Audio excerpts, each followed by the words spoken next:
रमज़ानुल मुबारक के आगाज़ में ऐसा क्या हुआ कि जिसकी वजह से बहुत से लोग बेचैनी और कन्फ्यूजन का शिकार रहे। और ऐसा हर साल ही होता है तकरीबन जब भी रमज़ान स्टार्ट होता है। बिस्मिल्लाहिर्रहमानिर्रहीम। अस्सलाम वालेकुम व्यूअर्स, उम्मीद है आप सब खैरियत से होंगे और आप सबके रोज़े कैसे जा रहे हैं। यकीनन मेरी तरह आप सब भी रमज़ान के स्टार्ट होते ही अफ्तारियों और सहरियों के तमाम में मसरूफ़ होंगे। और रमज़ान में इबादतें और अल्लाह ताला का ज़िक्र, ये सब चीज़ें भी रमज़ान की मसरूफ़ियत का हिस्सा होती हैं। तो आगे बढ़ने से पहले मेरी वीडियो को लाइक, सब्सक्राइब और शेयर ज़रूर करें और वीडियो को एंड तक देखें।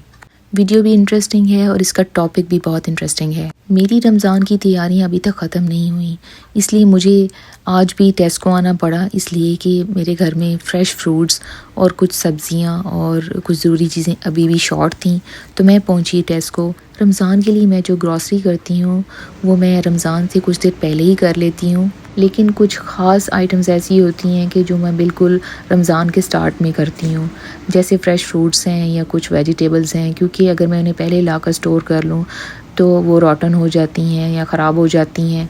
आज रमज़ान का पहला रोज़ा है और आज के दिन हम इनवाइटेड हैं एक इफ़्तार पार्टी पे, जो कि बेसिकली एक बर्थडे पार्टी थी।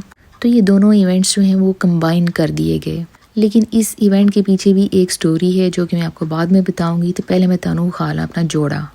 इस जोड़े की सबसे ख़ास बात ये है कि ये जोड़ा मैं पाकिस्तान से अपने साथ लाई थी और ये जोड़ा मुझे गिफ्ट किया है मेरी छोटी सिस्टर ने। ये जोड़ा मेरी सिस्टर ने लिबर्टी लाहौर से ऑर्डर पे मेरे लिए तैयार करवाया था।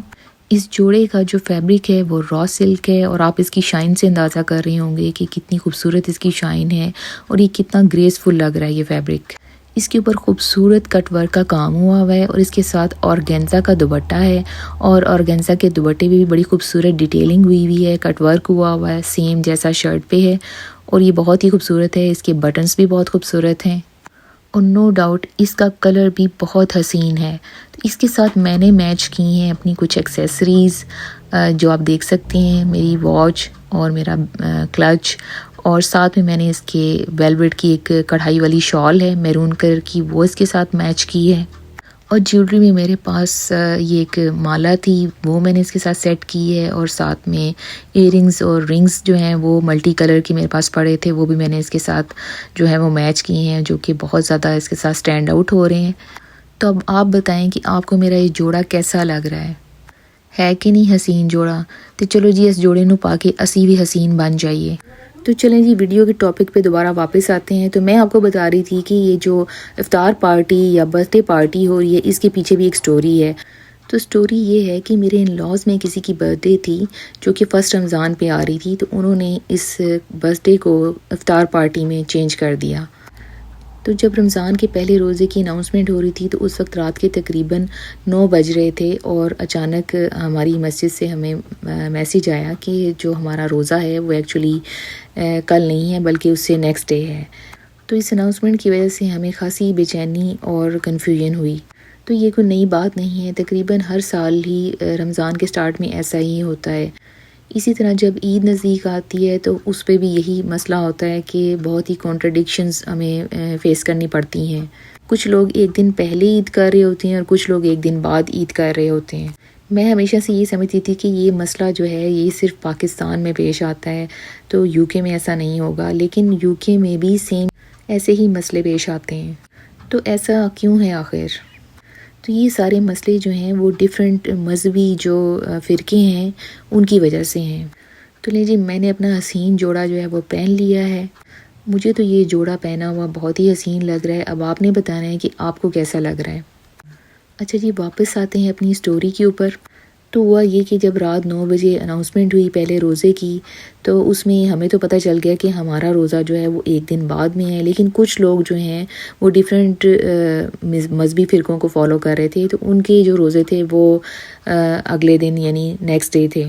तो बहरहाल हमारा जो फ़र्स्ट रोज़ा था वो एक दिन बाद में था, तो हमारे लिए जो है ये इफ्तार पार्टी जो है फिर बर्थडे पार्टी में कन्वर्ट हो गई। तो ले जी, हम अपनी पार्टी के लिए पहुंच चुके हैं ब्रेडफोर्ड के लालाज रेस्टोरेंट पे। हम यहाँ पहले भी आ चुके हैं और ये बहुत ही फेमस रेस्टोरेंट है। आप देखें इसका इंटीरियर, इन्होंने रमज़ानुल मुबारक की बहुत ही खूबसूरत डेकोरेशंस की हुई थी और ये एक फ़ेमस रेस्टोरेंट है, इसकी फ़ूड बहुत ही ज़बरदस्त है। आप रश से अंदाज़ा कर लें कि यहाँ पे इतना रश था कि काफ़ी देर हमें वेट करना पड़ा। आप हैरान होंगे कि यहाँ पर जो क्राउड था वो सारी पाकिस्तानी फैमिलीज़ का नहीं था, बल्कि यहाँ पे बहुत सारे फॉरेनर्स और जो हैं वो ब्रिटिश लोग जो हैं वो भी यहाँ पे डिनर करने आए हुए थे और उनके भी कई इवेंट्स यहाँ पे सेलिब्रेट हो रहे थे। यूजुअली ऐसा होता है कि देसी रेस्टोरेंट्स पे जाएं तो वहाँ आपको ज़्यादातर देसी फैमिलीज़ ही नज़र आती हैं, लेकिन यूके में ऐसा नहीं है। अगर आप किसी देसी रेस्टोरेंट्स पे जाएं तो आप हैरान होंगे कि वहाँ पर हर तरह के लोग वहाँ आए होते हैं और हर कंट्री के जो लोग हैं वो वहाँ आते हैं और वहाँ की फ़ूड खाते हैं। बल्कि मुझे तो ऐसा लगता है कि इंडियन कुज़ीन से ज़्यादा पाकिस्तानी कुज़ीन जो है वो ज़्यादा फेमस है। आपको एक मज़े की बात बताती हूँ। एक ब्रिटिश कपल था जिससे मेरे हस्बैंड की बहुत ज़्यादा फ्रेंडशिप थी और वो मैनचेस्टर में रहते थे। तो एक दफ़ा ऐसा हुआ कि वो हमारे घर आए, तो मैंने उनको टी सर्व की और फिर मैंने उनके साथ कुछ गपशप लगाई और उनसे मैंने पूछा कि आपको देसी फूड हमारी कैसी लगती है। तो ना सिर्फ उन्होंने हमारी देसी फूड की बहुत तारीफ़ की, बल्कि उन्होंने बताया कि वो पाकिस्तानी कुज़ीन बहुत पसंद करते हैं और अक्सर पाकिस्तानी रेस्टोरेंट्स में जाते हैं।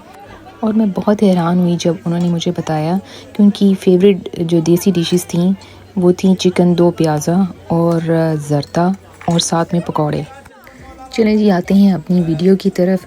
तो इस वक्त लालाज़ रेस्टोरेंट पे हम लोग जो हैं वो पार्टी कर रहे हैं। इसको आप इफ्तार पार्टी कह लें या बर्थडे पार्टी कह रहे हैं, बस दोनों ही हैं। तो जहाँ हम बैठे थे वहाँ पर और भी कुछ लोग पार्टी सेलिब्रेट कर रहे थे, किसी की बर्थडे पार्टी हो रही थी। लेकिन मज़े की बात बताती हूँ कि वहाँ हमारे सामने एक कपल बैठा था, पाकिस्तानी कपल था, और वो लोग अपनी वेडिंग एनिवर्सरी भी सेलिब्रेट कर रहे थे। तो ले जी, हमारी फ़ूड जो है वो सर्व हो चुकी है, स्टार्टर्स भी आ चुके हैं और कढ़ाइयाँ भी आ चुकी हैं, और ये जो नान आपको स्टैंड पे लटके हुए नज़र आ रहे हैं ये भी जो हैं बहुत टेस्टी हैं। यहाँ के कढ़ाइयाँ भी इनकी बहुत मज़े की थी और इनका बटर चिकन तो स्पेशली बहुत मज़े का था। इसके अलावा फ़िश कढ़ाई थी और लैम कढ़ाई थी और साथ में तड़का दाल थी, और स्टार्टर्स में लैम चॉप्स, सीख कबाब और चिकन विंग्स और चिकन टिक्का थे, और हाँ साथ में फ्राइड फ़िश भी थी। तो ले जी, अब केक भी आ गया है और यहाँ पे बर्थडे सेलिब्रेट हो रही है। तो चलो जी, अपने टॉपिक पे वापस आने हैं। तो हम बात कर रहे थे रमज़ान के चाँद की और ईद के चाँद की। पाकिस्तान में तो हमेशा ही ये ट्रेंड रहा है कि हमेशा 2 या 3 ईदें होती हैं, हर सूबे में डिफरेंट डेट पे ईद होती है। तो जब मैं यूके आई तो मुझे बड़ा अजीब लगा कि यहाँ पर भी यही सिलसिला है कि लंदन में जो है वो किसी और डेट पे ईद करते हैं, और मैनचेस्टर पे और डेट पे होती है, बर्मिंघम में और डेट पे होती है, और एक शहर में रहते हुए भी डिफरेंट मस्जिदों के लोग डिफरेंट डेट्स देते हैं आपके फ़र्स्ट रोज़े की और ईद की। ये डिफरेंट डेट्स के ऊपर रोज़े स्टार्ट होना और डिफरेंट डेट्स पे ईदें करना जो है ये बहुत ही इंसान को बेचैन कर देता है, कंफ्यूज कर देता है, और इससे दूसरों को ये मैसेज मिलता है कि हम मुसलमानों में कोई यूनिटी नहीं है।